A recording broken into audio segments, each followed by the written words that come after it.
Guys, you must have heard that Boko Haram and Iswap are fighting over territorial dominance in the area of Lake Chad. And Nigerians have been wondering what is preventing the Nigerian military from going there to end them, to just finish them in that area. So guys, take a look at this headline here, and it says, terrorist tough war battle in northern eastern Nigeria leave about 200 dead. So about 200 fighters have been killed. And this article reads further saying, fighting between Boko Haram and rivalry militants from Islamic State West African province broke out on shores of Lake Chad. This is what is happening, and now today the NFA posted this post on the Twitter space. They said, just in, NFA eliminates many terrorists in precise air strikes across northern Nigeria. Official. So Nigerians are now asking them to bring evidence. Nigerians are wondering why they are telling us that, they struck the hideouts of these criminals while they are busy fighting in the area of Lake Chad. So many Nigerians are saying that the Tinubu's government is just deceiving the masses. Let me take you through some of the reactions coming from Nigerians. Like this person here said, so why can't the NFA target the bandits who are having public meeting, like intercept them before getting to the venue or trace them to their hideouts and end that problem? How come the insecurity issue gets worse on a daily basis despite the hideouts of the news of bandits getting eliminated? And this other person says, where is the evidence? Just yesterday we saw 2 terrorist groups having field day without interruption. And this other person here say, lie upon gaslighting upon falsehood.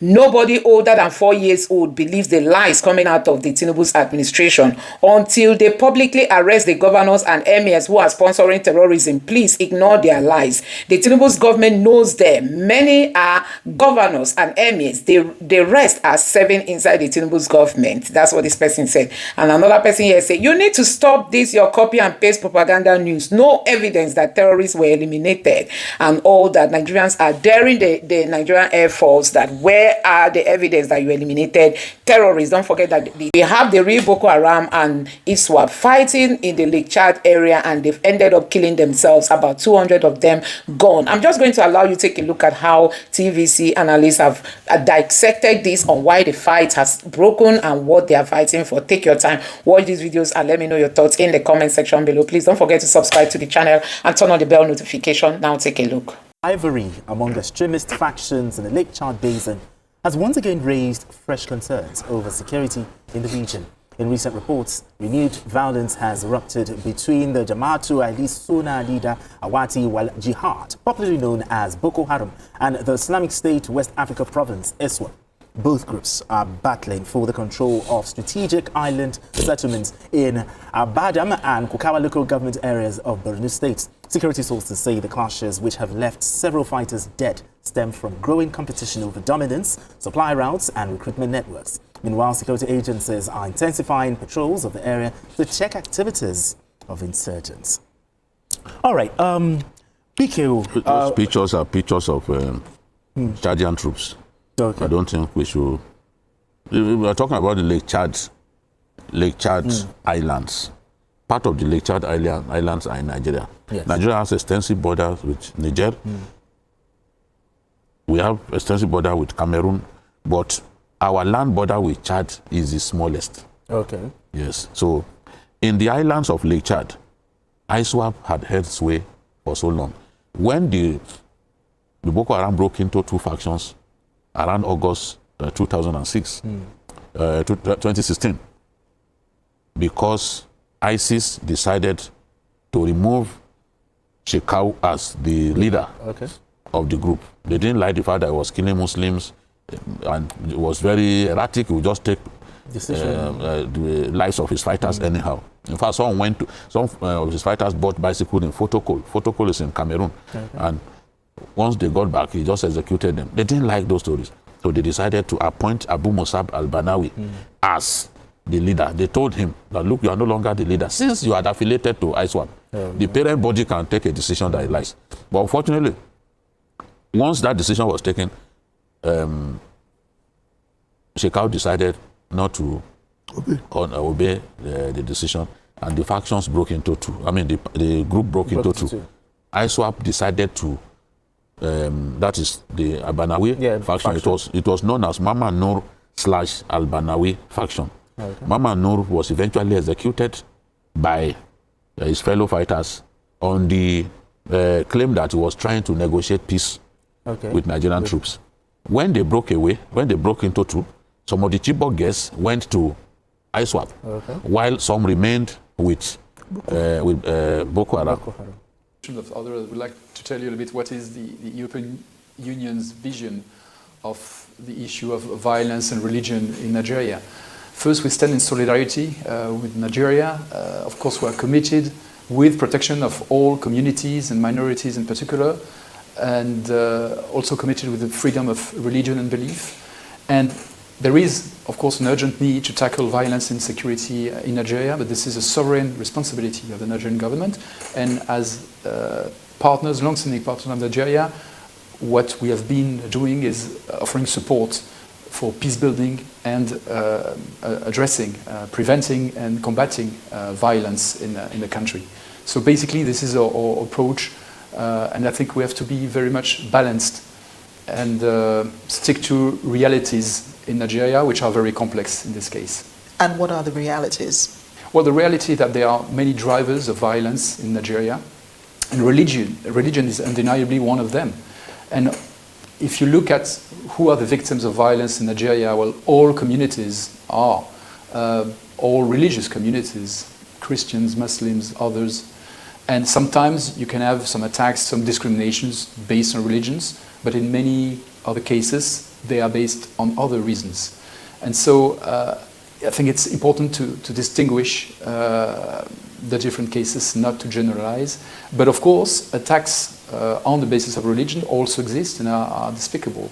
So our position is that all communities, all beliefs deserve respect and protection. And so this is what we are trying to support Nigeria to do. And when you look at the overwhelming majority of Nigerians, what they long for is peaceful coexistence between ethnic groups, between religious groups, religious communities. And the federal government is itself a multi-confessional, multi-ethnic body governed by the Constitution of Nigeria, which is not recognizing any religion as superior to others and giving guarantees to the freedom of belief and religion. So it's about implementing all of this. We know it's a huge challenge. It's not easy. It's Nigeria's responsibility. No other country is allowed to substitute itself to this sovereign responsibility. But we are here, especially the European Union, to offer, as we've done for many years, support for victims of any community and support to the authorities for the prevention and fight against insecurity and violence. And we are also, of course, exchanging very much with civil society, with religious and traditional leaders who also play a very important role in this country to foster dialogue, interfaith dialogue, and peace building. You talk about these measures that are already in place, to fight some of these factors that lead to insecurity in the Northeast. But insecurity still persists. Why does it? Well, there are, again, many drivers of insecurity. And so it's important to combat not only the visible signs of insecurity and violence, but also its causes, its roots, addressing the lack of opportunities, for instance, and creating peace-building structures and processes so that conflicts can be addressed and so that and solved without ending up in violent acts. And this is what we've been supporting, for instance, in many states of Nigeria. Just to name a few examples, over the last weeks, I've been to Katsina, I've been to the Niger Delta, where the EU is funding projects to support this kind of peace-building fostering. And also we've been supporting communities attacked, under attack, for instance, in Benue State a few months ago when there was the horrible Yelwata attack. We went there and supported with some 1.5 million euros displaced persons, internally displaced persons, in particular those who were displaced by this attack. And how does the EU interpret the responsibility to protect? Well, I think it's right, more than anything, for people to live in security and in terms of freedom of religion to worship freely and safely. And so this is rather a responsibility to protect than a right to protect. But this responsibility, first and foremost, is on the authorities of the country. That's why I was saying that it's a sovereign responsibility of the government of Nigeria. And we very much respect this and this Nigeria sovereignty. And as international partners, we are here to help. And this is what we are doing, and we are ready to enhance our support in terms of both kinetic and non-kinetic measures in security and defense, but also in terms of peace building with new projects in other areas, for instance, in the Middle Belt. What would be the EU's reaction if the US eventually sends troops on the ground in Nigeria? We don't like as diplomats to answer to hypothetical questions. What will you do if, it's always, it depends very much on the circumstances, on what exactly the situation is. But you should ask, the US government about that. This is their position and their intentions. What we are doing is standing with the Nigerian people and the Nigerian government in this effort to tackle this huge problem of insecurity and keeping this country so complex united beyond ethnic, religious divisions or geographic or whatever. And I think that what Nigeria needs more than anything is support and solidarity and partnership. And this is what the EU is bringing to Nigeria. Again, we will see what happens. We are not here yet. And of course, we hope that this will not happen unless it's a sovereign choice by the Nigerian government, of course. Nigeria is free to accept whatever support is offered by other countries. But in any case, we are very respectful of Nigeria's sovereignty. And we think that everybody should respect Nigeria's sovereignty. We have a compass, which is the UN Charter, international law. And in the United Nations Charter, it says that an intervention not requested by a government must be authorized by the Security Council of the United Nations. This is international law, this is UN Charter. So will you... Indeed, the first set of Chibok girls that will have been released, their release was thwarted when the other group got information that government was negotiating with one of the factions. They then threatened that if that release should go on, they will go and waste all the girls in their own custody. So both camps had their fair share of Chibok girls shared between them. The commanders had girls posted to them and all that. So after they went to the Lake Chad Islands, the area was fortified. It was a lot difficult for Nigerian troops because of the terrain to wipe them out of that area. But over time, after the death of Shekau, because Abu Musa Banawi was given the mandate to unite the groups, to use force to unite the groups. So attacks became common amongst them. Invariably, Al-Banawi got Shekau cornered. When they got him cornered, Shekau knew that the end had come. So he killed himself with his suicide belt. It wasn't like... So then Al-Banawi also died from the injury that he sustained in that attack. So these groups had been attacking one another. Sometimes they will run into each other. While patrolling the area, they will run into each other. They will kill one another. Sometimes they will go and kidnap each other's women. Like when the one group is out fighting on a mission, the other group can go and kidnap their women and then demand until you do this will not. So they've been killing each other like that. Naturally, this should be good news. Yeah, exactly. To us. But the reason it's not good news is that they still retain some control of some areas in our country. This is a fact. They still remain, Borno is a vast area, the second largest state in our country. You can't police everywhere. You can't police everywhere. And because you can't police everywhere, we've had to capture some places 3 times because we can't put troops on ground. We capture it, after a while we leave the place, those boys will come back. Now the battle is for control of smuggling routes. that whole area. And that's why they resist the military. They don't want the military to control that area because that is an important access route. Why is that place important? The access route. You see, when the black market, they rely on weapons on the black market. A lot of the weapons they use are NATO-grade weapons.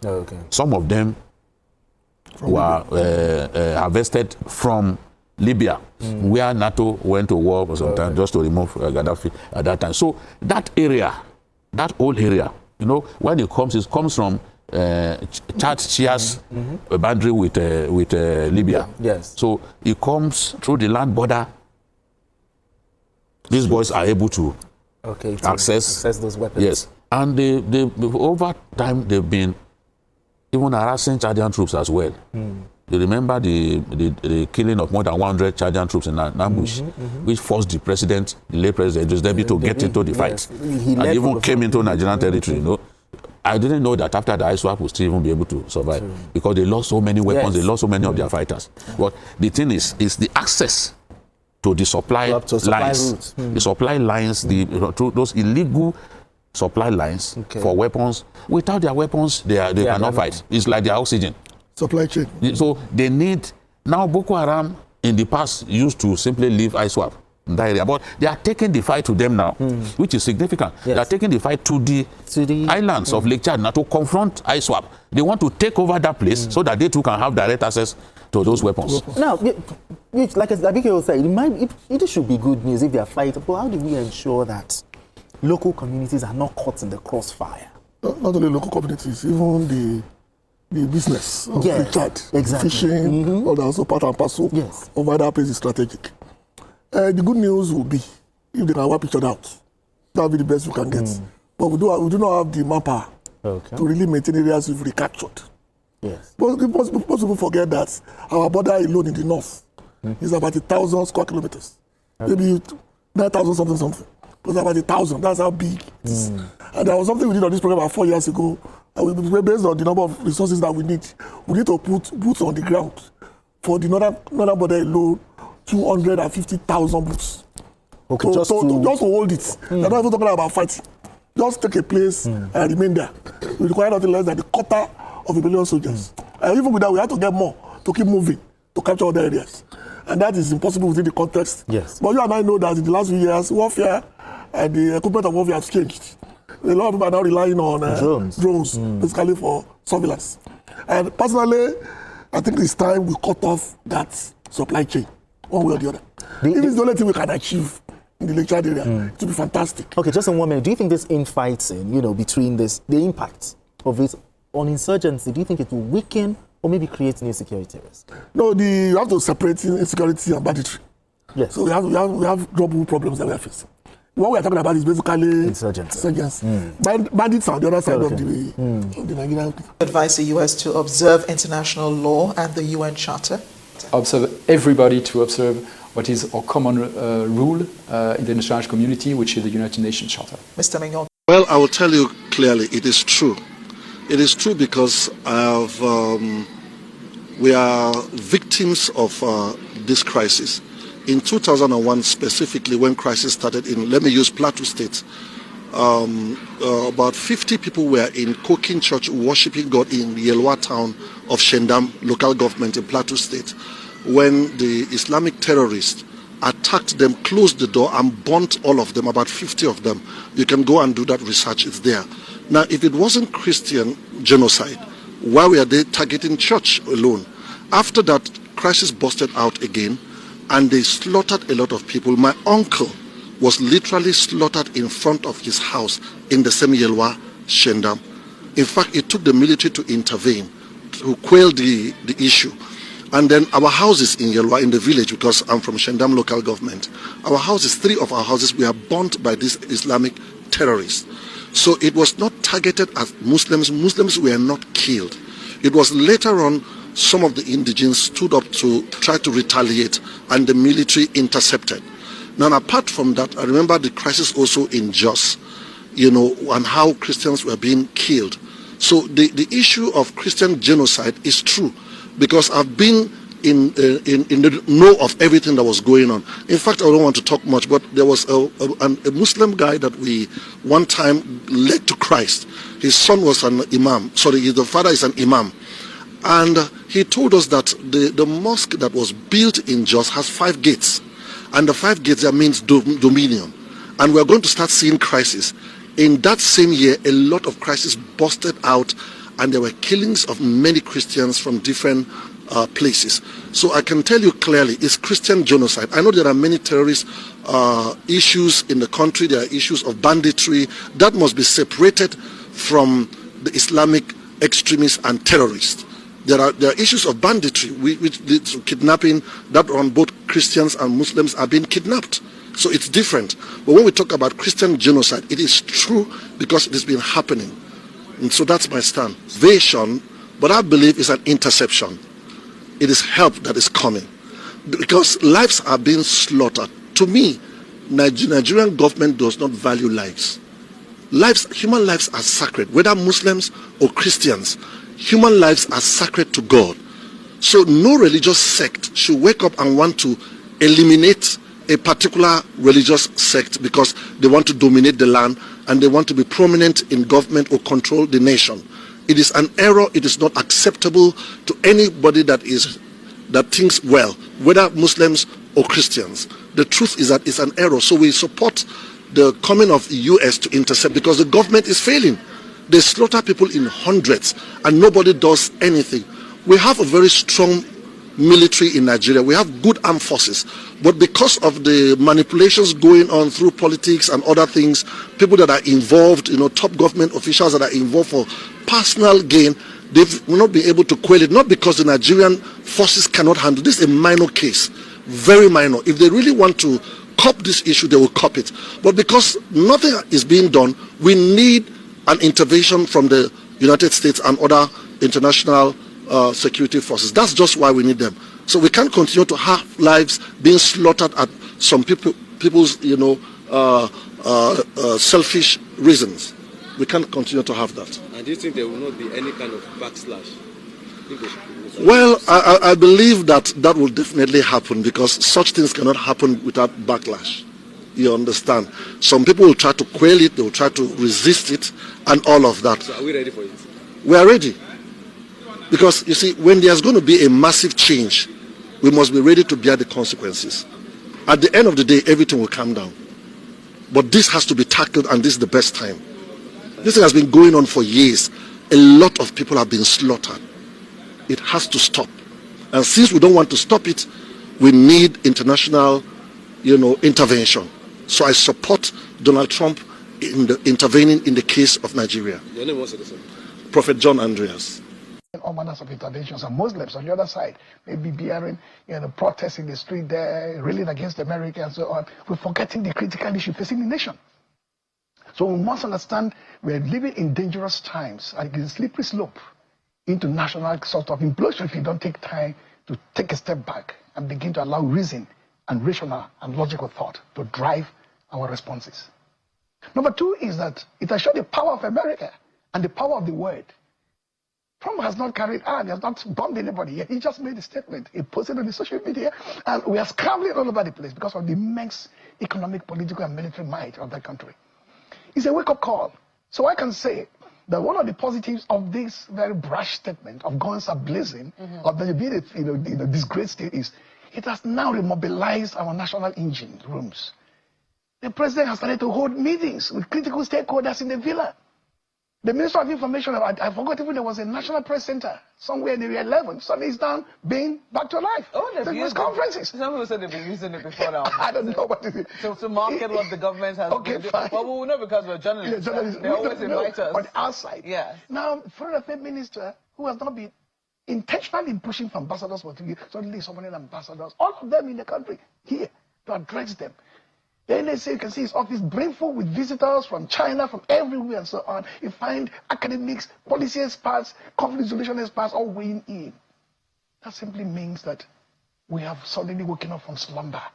It required the statement of a foreign president for us to do what we ought to be doing on a daily basis. What may be lacking on this part of the government and the president is that thought far, I've not even heard something like Presidential Council on Foreign Relations.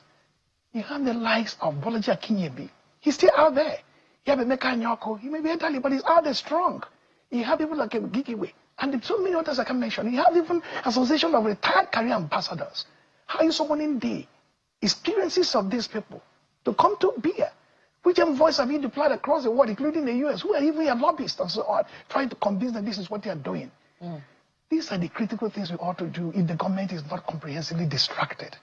It is that sense of distraction that led us to where we are. Yeah, you know, I'm looking at what Pastor Deboye said. From what he said, it does appear that he believes that there could be, and I think that's where a lot of people are unsure, because everybody knows that you cannot predict President Donald Trump. If there's anything that he's shown, he cannot be predicted. And so people have been trying to deduce whether or not he will really intervene guns a-blazing or not. However, it does appear that from the solutions that Pastor Enoch is proffering, he seems to be saying don't take this lightly. He's saying move fast, move diplomatically, move wisely, and try to convince him to delay whatever intervention he has for at least 100 days. That's essentially the point I'm making here. Yes, indeed. We don't even know the sort of intellectual force or strategic energy or depth the president is mobilizing. We don't know, because what the pastor said, if you engage a character like Donald Trump, who is irascible and who is giving, to his inconvenient mode of speaking and acting and incorrect political posturing and behavior, it can't take anything off the table. Why it is almost impossible for a president of a country like the US to just go on a blazing all over the country without demarcating the geographies of intervention and then working with local authorities. We can still know exactly what they have in mind. Especially in the country, in the world today, with precision bombing, in electronic warfare, drones and sort of things, could be the order of the day. But we haven't even got into that yet. What we do is that the rhetoric of Trump is conditioned on certain strategic parameters. He goes to the extreme, not because he's not clear in his head. He could have won election 2016, lost 2020, won it again, if he's not clear and intentional about his own mode of operating. So what he does is that he takes you to the rhetorical extreme as a way of getting you to do the correct thing. That's my own reading. I may be wrong. If you look at Gaza, I would turn you into a Riviera. I would take out the rubble and build fantastic places there, golf course and so on. The Muslim war, the Arab war, we're screaming. This man is crazy in the head. That's an extreme measure. What we have now, some relative peace in Gaza, some ceasefire. Because they are pushed them to the extreme. If you don't do this, I will go to that extreme level. But if you come to your senses and then begin to work with the stakeholders within the region in order to find some common ground, I will support that. So the signal to Nigeria is that I've given you an extreme rhetorical, task. I'll come going and blazing to actually rescue and wake up this disgraced nation, killing Christians. But if you do the proper thing there, we can scale this thing back. Proper thing and scaling it back means, as we said, get your ambassadors in place for 2 years. I don't know why the president and his team cannot have ambassadors for 2 years. It's a national embarrassment across the world. They have the job they're doing. That's why if you have a serious country and you have the ambassador, you're off the table of conversation. Britain is not going to allow a charge d'affaires or a minister, a councillor to come at the right table in negotiation concerning the fate of Nigeria. US is even worse, and many other great countries of the world. Fix that. Number 2, stop the killings by the security agency. You know who they are. You know who they are. Don't turn a blind eye to them. Don't turn a deaf ear to them. Look at the cries of the people for days, for weeks, for months, for years.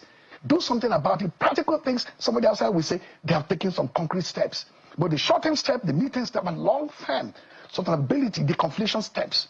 How do you even talk about post-conflict reconstruction? In those environments, you have even reduced the scale of conflict. How about IDPs? How are you managing them? How about humanitarian services?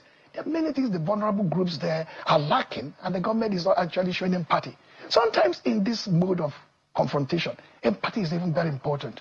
The mindset of the government, the way and manner the president leads the charge, not when they are persuaded, come to Benway, come to Plateau, weeks and months on end, and grudgingly and reluctantly, you do that. It doesn't show that you're a caring leader, or that you're a caring government, or a caring party in power. These are some of the things I think all of us as a nation we grapple with. Why we reduce the fault lines and the tensions within the fissures of these fault lines? Because not to do so, we become more problematic in engaging and mobilizing the energy of Nigerians across all the faith frontiers. Let's go to Lagos. I know that Ayo has a lot of questions for you. Ayo, over to you. Well, thank you, Mokwe. Prof, President Trump is not the first and only world leader, government leader of other countries to make a statement about Nigeria such as this. We've heard from previous UK prime ministers who have called us all sorts of names, and a number of other nations like that. Even a legislator in Canada also made a similar statement, perhaps even a veiled response, a veiled reference to what the President of the United States of America has said. So it is not a new issue. And add that to the fact that the U.S. government has more than enough details about Nigeria to know whether or not all of the issues raised in the message sent by the U.S. President and made public all over the world is true or not. How influential, in your opinion, is the war of narratives on the conversations that we're having on this particular matter? At the initial stage, war of narrative is very important, to the degree that you want to shape perception, public perception. If your narrative is very potent, very effective, and very, goal-driven, you become, of course, the perception will be very clear in what you are driving. But at the end of the day, there's a limit to narrative and the beginning of reality. Narrative is mediation of reality, contouring reality to suit your purposes, in terms of how do the people perceive your own point of view. But the point of view does not in any way, take away the obvious reality on ground. Whether there's Christian genocide, whether there are killings across the country, whether there are Islamic hordes there moving from the north coming south, or whatever the situation may be, whether Trump is coming and gun blazing. These are realities you must confront. You can nuance this reality through your narratives and then succeed at early stage. Later, the narrative will wear thin, and people will still be confronted with the brutal reality of their life on a daily basis. Like I said earlier, and other stakeholders have been talking for the past 1 week plus. You need to engage this matter from multiple fronts. At the international level, you have to understand the power play in the U.S. Unlike Nigeria, where we don't have very powerful laws on lobbying, they have very clear laws on lobbying. Lobbying is not corruption to them. Lobbying is a effective part of interface between the government, civil society, the business community, and other stakeholders within the system. How many lobbying companies do we have in Nigeria? Do we have in the U.S. the government is working with, who can reach the MAGA base or influential members of the MAGA political community? The Cruz, who's leading this charge at the level of the Senate, is anybody talking to him? Maybe the governor of Florida, around down the southeast, is anybody reaching out to him? The Secretary of State, is anybody talking to Marco Rubio?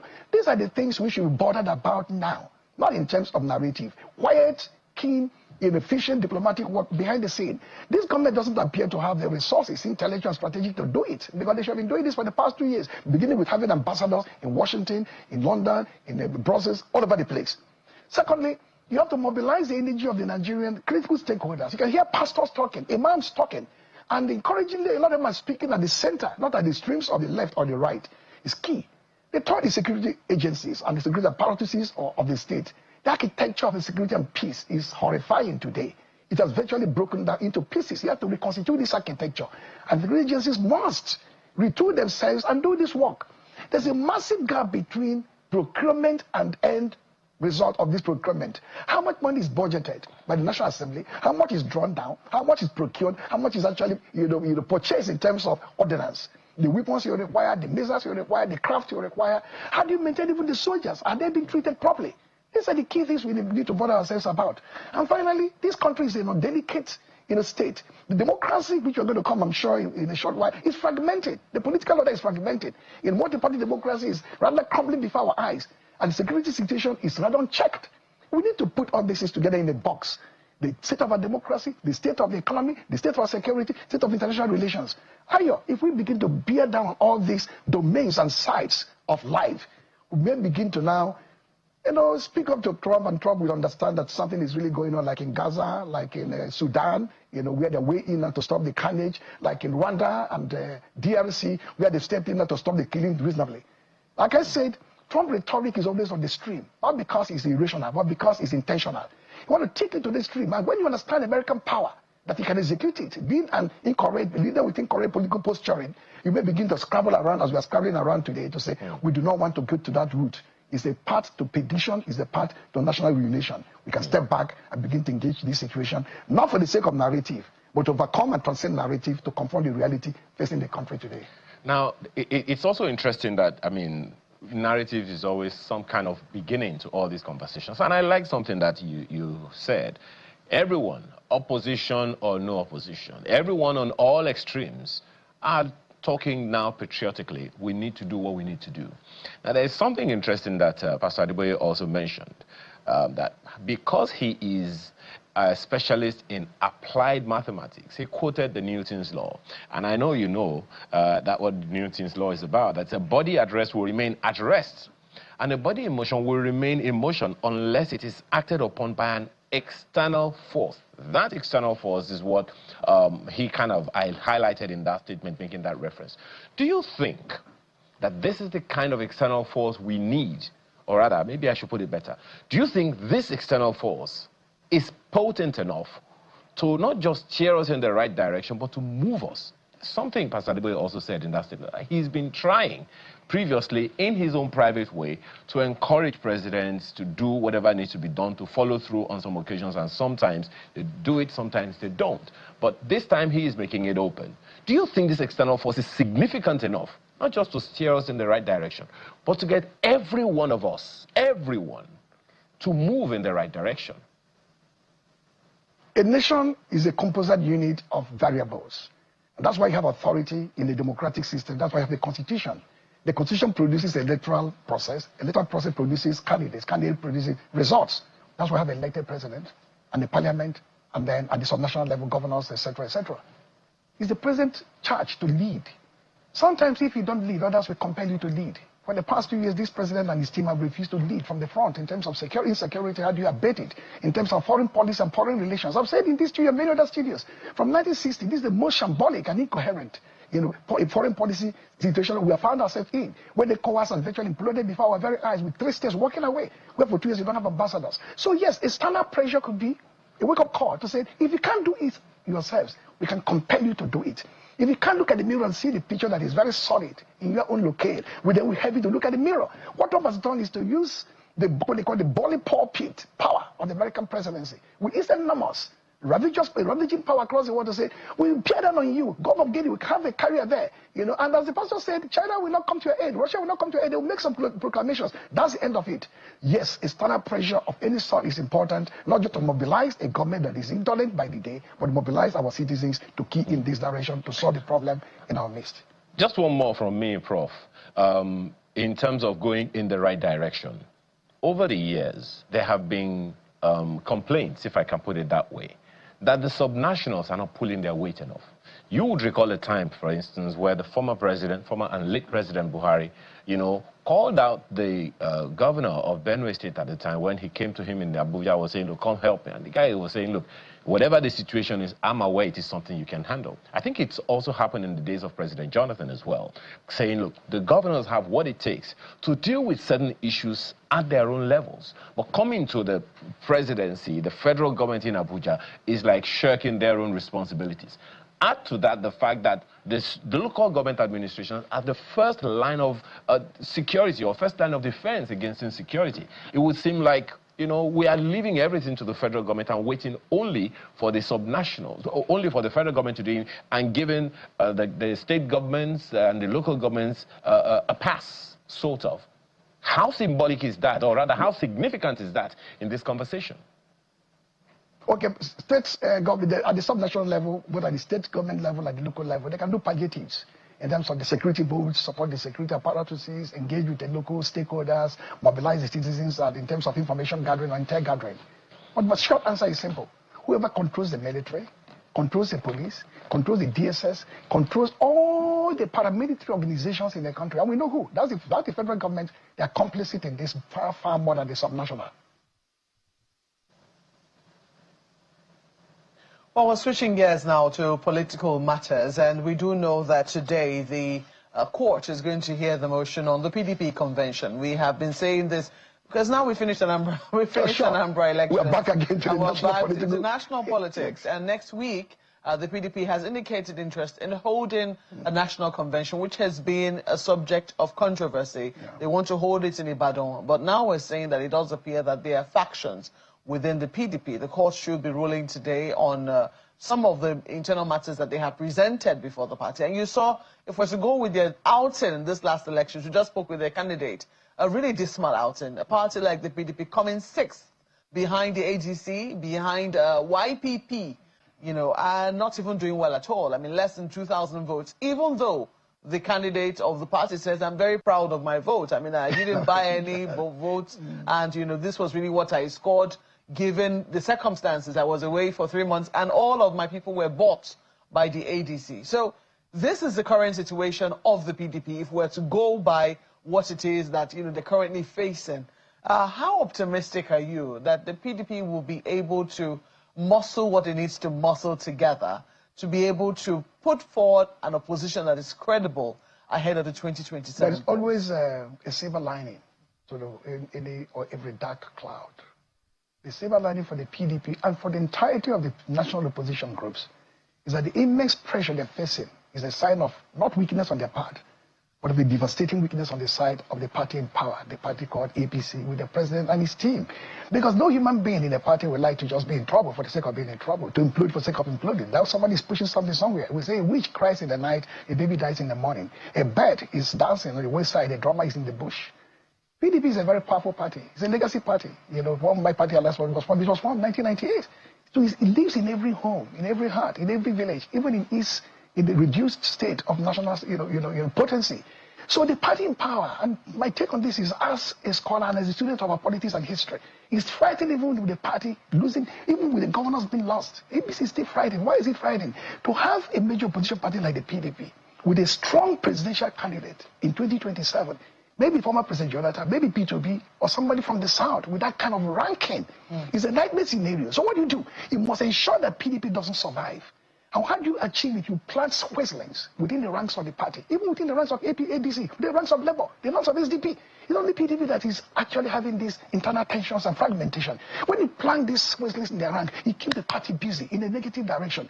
But I can assure you of one thing. Factions and normal situations in the party. Look at the number you're talking about. So don't just escape being a factional governor just a few months ago. For 14, 15 odd years, Apuga has been in a factional state, sometimes 2, sometimes 3. But they've been producing governors, senators, reps, and so on. Why? Because INEC is a regulator. If you go to INEC and say, who is the chairman of Apuga, they will tell you. Chairman of Labour Party, they will tell you. Who is the chairman of PDP, is ambassador. There's no change in that. It is what is there, not the noise you make on the outside, either in a cozy room, hotel room, or maybe in a federal office somewhere, like we learned, use a federal location, do your factional thing there, whether with drinks or no drinks there. The key thing is that the chairman of the party is Damagu. That's what INEC knows. And if the NWC see that he leads, suspended the other 4, and INEC affirms it, then the party is in complete firm ground. For the convention, a baby has been born. You can't abort it. INEC summoned the party, and the party came, and they put the house in order. INEC monitored 4 or 5 NEC meetings, BOT meetings, governor forum meetings, and their NWC meetings with representatives. Every letter, every document, everything has been signed off. The moment you discharge the judicial restriction to say you have a counter order or you have obeyed this order, you hold your convention successfully. The other legal matters can walk their way. The beautiful thing for the party is that, unlike other elections which just took place, the coming election is either going to be 2027 early or at most late 2026. One clear year for you to put your house in order, overcome these challenges, and effectively marshal your resources for the battle ahead. Well, we hope that the party will be able to match your optimism and give the APC a run for their money. I hope so, because multiple democracy is very crucial for the survival of Nigerian democracy and the state of the country itself. Indeed. Well, we have to thank you for always sharing your thoughts very generously with us. Professor Odenta is the founder National Secretary of the Alliance for Democracy. Thank you once more. It's a pleasure to be with you today. So guys, many Nigerians have really been wondering what is happening in this country. I mean, when you look at the way Nigeria is going this time, you just find out that there's no leadership in place. It's only under this Tinubu's government that we are seeing that, now that these guys can just openly begin to fight without anybody coming after them. It's really, really so sad that we are here as a country still waiting for Donald Trump to come with his military, because guess what? We from the South, we don't want this violence to continue. Many people have said, oh, the plot is to Islamize Nigeria. If that be the case, Nigeria should divide. This is why they are keeping nnamdi Kanu in jail. They are just keeping him there so that, they can just do whatever they want to do, even in the South. Is because Nnamdi Kanu is the only person that have come out to say over his dead body, he will not allow the Southeast to be Islamized. Can you imagine that? That he will not allow the Southeast to be Islamized. Now we are beginning to know why they are just keeping, nnamdi Kanu in jail without them doing anything. Okay, there is this headline saying that, the Nigerian NFA, that's the Nigerian Air Force, eliminates many terrorists in precise airstrike across northern Nigeria, and Nigerians are saying, show us evidence. Nigerians are saying, show us evidence. These people keep posting that they've eliminated, and they are not showing us any evidence of the strike. Nigerians have been wondering, what kind of country is this? How can you say you eliminated these bad people and you don't give us evidence? How on this planet Earth will a government come out to say they've eliminated, and then they are telling us that they are telling us they don't have any proof? Nigerians have been lambasting them on the social media. Like this person say, so how can the NFA target the bandits who have public meeting, like intercept them? So why can't the NFA target the bandits who have public meeting, like intercept them before getting to the venue, or trace them to their hideouts, or end that problem? How come the insecurity issue get worse on a daily basis despite news of bandits getting eliminated? How come these are nothing but news with no felt impact? This person here said, great to see that the Nigerian Air Force precise strike hitting Iswap and bandits hideout in Borno, Kwara, Katsina and beyond. The coordinated mission under Operation Handy Care are really turning the tide. So they are in Kwara, they are in anyway. Nigerians are just saying, show us your evidence. And this one say, you need to stop this, your copy and paste propaganda news. No evidence that terrorists were eliminated. And this one said, lie upon gaslighting, lie upon gaslighting, upon falsehood. Nobody older than 4 years old believes the lies coming out of the Tinubu's administration. That is what Nigerians are saying. And this other person here said, until they publicly arrest the governors and emirs who are sponsoring terrorism, please ignore their lies. The Tinubu's government knows them. There are many governors and emirs. The rest are serving inside the Tinubu's government. Can you hear that? And then this other person here said, where is the evidence? Just yesterday we saw 2 terrorist groups having a field day without interruption. Where is the evidence? And then this other person here says, so why can't the NFA target the bandits who have public meeting, like intercept them before getting to the venue, or trace them to their hideouts and end that problem? How come insecurity issue get worse on a daily basis despite the news of bandits getting eliminated?